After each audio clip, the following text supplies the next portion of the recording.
Bonjour et bienvenue. Dans cette vidéo, nous allons vous faire une aperçu introductive du logiciel Dips. Alors, vous devez savoir c'est quoi Dips, à quoi sert-il, pourquoi l'utilise-t-on, dans quel cas, quels sont ses avantages et comment, n'est-ce pas, il peut optimiser la présentation de vos données des terrains.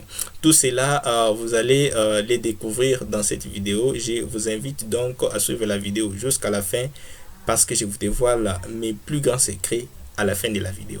Allez, c'est parti. Avant de commencer cette vidéo, abonnez-vous à la chaîne si ce n'est pas déjà fait. Tirez sur la petite cloche pour recevoir des nouvelles. Recevez gratuitement votre ebook logiciel Comment ça marche. Vous trouverez les liens dans la description.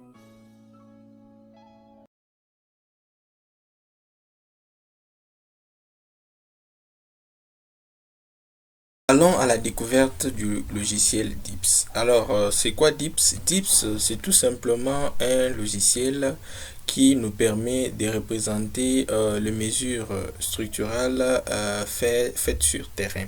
Alors, qu'il s'agisse de surface de stratification, qu'il s'agisse de la schistosité ou de la fracturation, vous allez tout simplement pouvoir représenter ces différentes discontinuités sur le logiciel Dips afin de les intégrer, n'est-ce pas, dans votre travail et de mieux faire votre présentation.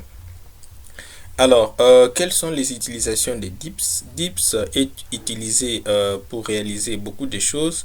D'abord, il est utilisé pour dresser de représentations stéréographiques.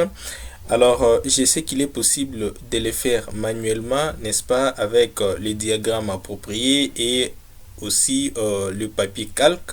Mais voyez-vous, cela est possible si vous avez à faire à 10, 15 mesures, quoique ça sera laborieux, mais les choses se compliquent de plus en plus, n'est-ce pas, si vous avez des centaines ou des milliers de mesures.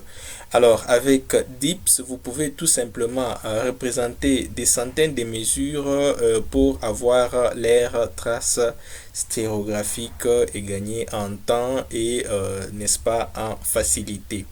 Donc, vous pouvez donc partir d'une mesure, d'une représentation structurale simple, classique, que nous connaissons tous pour, n'est-ce pas, une représentation par trace stéréographique. Voilà. Alors, une autre utilisation de logiciel Dips, c'est de pouvoir dresser les rosaces des fréquences. Alors là, vous pouvez partir de plusieurs mesures faites sur terrain, comme vous pouvez le constater sur ces massifs. Il y a plusieurs plans de stratification, n'est-ce pas, qui ont également plusieurs orientations et donc plusieurs générations, et les représenter sous forme de rosaces de fréquences permet tout simplement de déterminer la direction préférentielle des fractures. Donc, si vous avez des centaines, des milliers de fractures, et pour déterminer la direction, n'est-ce pas, préférentielle, vous devez utiliser une telle rosace.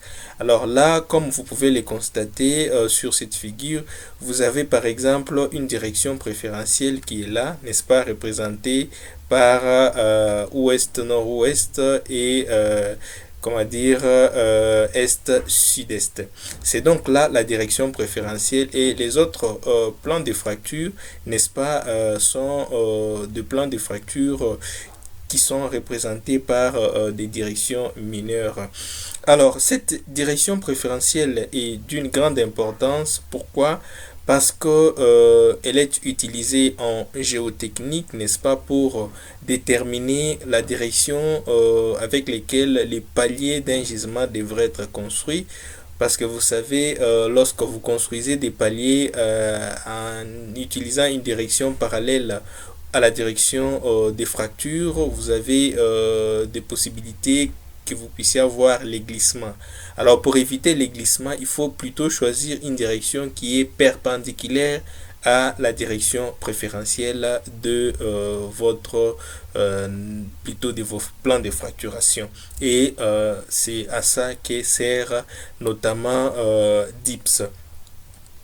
Voilà, alors la troisième utilisation, c'est, n'est-ce pas, celle qui vous permet de projeter vos isodensités de schistosité, des fracturations et mieux encore des grands axes dégalés. Alors pour ce qui concerne, n'est-ce pas, les isodensités des grands axes dégalés, elle est utilisée, n'est-ce pas, en sédimentologie. Pourquoi? Parce que lorsque vous faites cette projection, vous allez, n'est-ce pas, trouver une concentration des isodensités quelque part dans un cadran, et là vous constatez que les isodensités de grands axes dégalés se concentrent par exemple dans les cadrans sud-ouest. Et en trouvant la direction préférentielle de ces cadrans, c'est-à-dire la direction représentée par le grand axe, n'est-ce pas, de cette courbe fermée, nous pouvons, n'est-ce pas, déterminer la direction du sens des courants, n'est-ce pas, utiles en sédimentologie. Tout simplement, il suffit de trouver la perpendiculaire de ces grands axes ou bien de cette direction préférentielle. Donc, vous partez des tas de mesures faites sur terrain pour déterminer l'isodensité de plans de schistosité, des plans de fracturation ou de grands axes dégalés. Voilà. Alors, j'espère que cette vidéo vous a plu. Je vous remercie, n'est-ce pas, pour votre attention. Je vous invite également à découvrir notre ebook gratuit logiciel Comment ça marche. C'est un logiciel que vous pouvez télécharger gratuitement grâce au lien que vous allez trouver dans la description. N'hésitez pas non plus à consulter notre site internet www.geogi.org et nos différentes pages des réseaux sociaux Facebook, LinkedIn, Instagram, Pinterest, etc. Alors, je vous dis merci et vous donne rendez-vous pour une prochaine vidéo. Ciao, à bientôt.